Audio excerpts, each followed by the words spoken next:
we don't have a selfie stick, so we cannot do a video, but we are doing a voice. We're doing audio for now, and we will be overlaying this with wonderful pictures. Yay! Promotional images. Woo! Aren't they awesome? Woo! Okay, so We are the Geeketeers. We geek, therefore we are. We geek, therefore we are, and we are currently geeking out over Avengers 3. Avengers Infinity Civil War. War was not an Avengers film, technically. It doesn't have Avengers in the title, but most of the Avengers are there in one form. Avengers 3.5 Infinity War. But yes, we've been to see Infinity War. As I said in the post I just put up, if I had to describe it in one word, it would be wow. I think I may have said, I think I may have gone, whoa, like a dozen times throughout that film. There were so many, most of them. There were so many epic reveals. Obviously I won't say, we'll do that in the spoiler talk. There were just so many whoa moments. There are a lot of significant changes to the Marvel Cinematic Universe in general. Universe at large, yeah. Yes, big changes. Be prepared for edge of your seat action. I can tell you matter of factually, you know they say the whole nail biting thing? I did not bite my nails. I think, however, I may have torn my lip to shreds. Yeah, I'm pretty sure all the skin on my lips are gone. Lovely. From all the biting my lips, from the, oh my gosh, this is so amazing. Bring a tissue. Or 10. Just bring a whole box. Think Serenity style tissue needing levels. That's not helpful for anyone who hasn't seen Serenity. I'm a leaf on the wind. But yeah, it's just an amazing film. I literally, I think at one point I was debating reaching for my asthma pump, because my heart was racing so fast, and I was literally, my breathing was inadequate. It was inconsistent. I was verging on concerning. I have never had that reaction to a film before. No? Never. Not that I can remember. Okay, so for your patented walking IMDb prediction meter, how did this film rate? Because you said for The Last Jedi you were upset because you could see most of the lines coming from a mile off. The thing with this is, of course, I saw a lot of it coming a mile off because I know the source material, because I'm expecting that there are going to be certain things that happen, although obviously there were enough differences from the source material for me to not know what's going to happen or why or how or when or where, or it was. I like that. I appreciate that. I like the fact that I kind of know about the plot, but I also kind of don't, because they've drifted far enough from the source material, and I really appreciated that. So I did give Last Jedi quite. I knocked off several stars from just how sheer utter predictability of that film. For the record, I had no problem with all the problems that other people seem to have with that film. I don't have. But this, at the moment, I am 10 out of 10ing it. I feel as though that rating will go down with further viewings, as I take it apart in my mindscape. We do want to go and see it at IMAX. I will say it's an absolute necessity in 3D. If you can't watch it in 3D for whatever reason, motion sickness or your eyes or anything, then don't. But if you are able, pay the extra couple of pounds or dollars and watch it in 3D, because it's just one of those films that just the 3D really adds to it. Even just the opening sequence, that logo, the title sequence just jumped right out at you. It was amazing. You could tell something was going to happen though, just watching that opening, the Marvel crawl. The way it went from the opening sequence into the film was very, very nice, very neat. One of the best opening sequences they've ever done. Well, they have slightly adapted it as well because of the fact that Marvel Cinematic Universe is now 10 years old, and they've got... Yes, you pointed that out to me. They've got a new splash where they reveal that. So it's got 10. The I and the O in studios changes red and it very becomes clever, a head. very clever. I didn't realise until I looked at that and I was like, what is that? What is that? And I whispered to him and he said to me, yeah, the 10 years of Marvel Cinematic Universe. 2008 was when Iron Man came out. I still haven't seen Iron Man. You haven't seen any of the Iron Man I haven't films? seen any of the Iron Man. They are literally the only ones I haven't seen is the Iron Man films. Really must get around to that. Dear Netflix, Now TV, Amazon, anyone, make them available to me, please. I think it might I'll probably just borrow the DVD off someone. it might probably be Now TV, to be honest. I'll just borrow the DVD. Everyone seems to have Iron Man 3, but not the other two. Who knows? Who knows? I've got very few Marvel films myself. I thought that, for me, Avengers was the first Avengers film. I've watched it dozens of times. It is sort of the one to beat. Then Black Panther came in second place for me. When we saw Black Panther, it was like, this is amazing.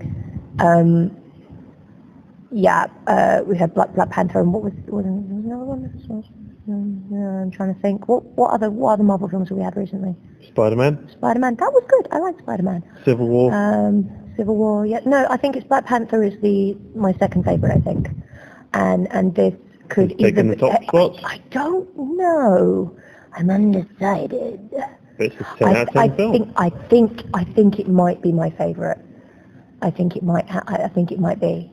It's action-packed, it's emotional, it's funny, but not like too funny. 4-3, that was the other one we watched last year. Yeah, that was very light-hearted. I think that was on the due in parts to the direction. Yes, 4-3 was extremely tongue-in-cheek, light-hearted, and we went from that to this hugely emotional thing that we just experienced. I say experienced because it did feel more like an experience than just a viewing for me. You know, it was more like I was there, I was part of that world, and that is an accomplishment. I like that. I don't know, it's got to be, we got, okay, my top 4 in no particular order: Avengers 3, Black Panther, and Thor Ragnarok. Ragnarok. We'll get. You got it right first time. We'll get there eventually, where you won't keep making the mistakes. Eventually. It's like with you and Legion. Oh, I keep saying Legion instead of Legion, which is like, like he has things on his face or something. I don't know. But rings and whatever. No, it's just. How about you? Where are we ranking it? I was completely blown away by it, to be honest. I think I would rank it, if not 10, then certainly 9.5. It's got to be like, there are a few things that knock it down a little bit, but are they worth knocking it off an entire star? We don't think so. What I'm wondering is, that would probably take the film up to, they might get close to the 3-hour mark. I will say as well, you know how people love Loki and he's like that antagonist that people love? Okay? I felt that same attachment to Thanos. I really found myself attaching myself to him, and this is his first proper, we've only seen little fragments of him before. He's been in post-credit scenes. He made quite a big appearance in the first Guardians of the Galaxy. He was kind of short. I was expecting him to be way bigger. I don't know why.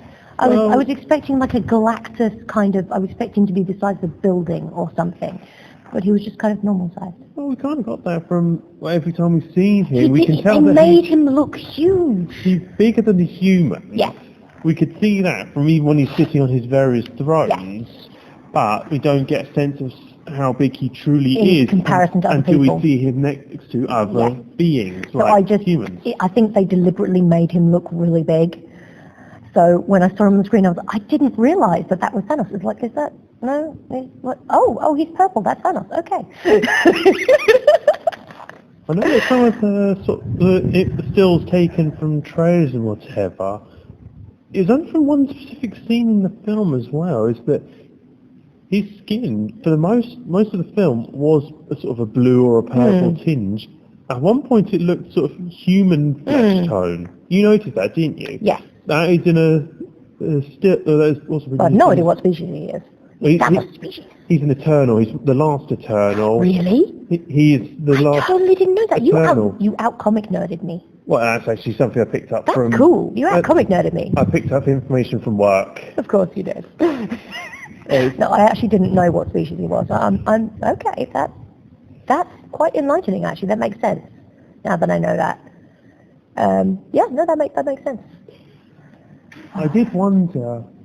I really like him. Is he in any way connected to Celestials? But I don't think so.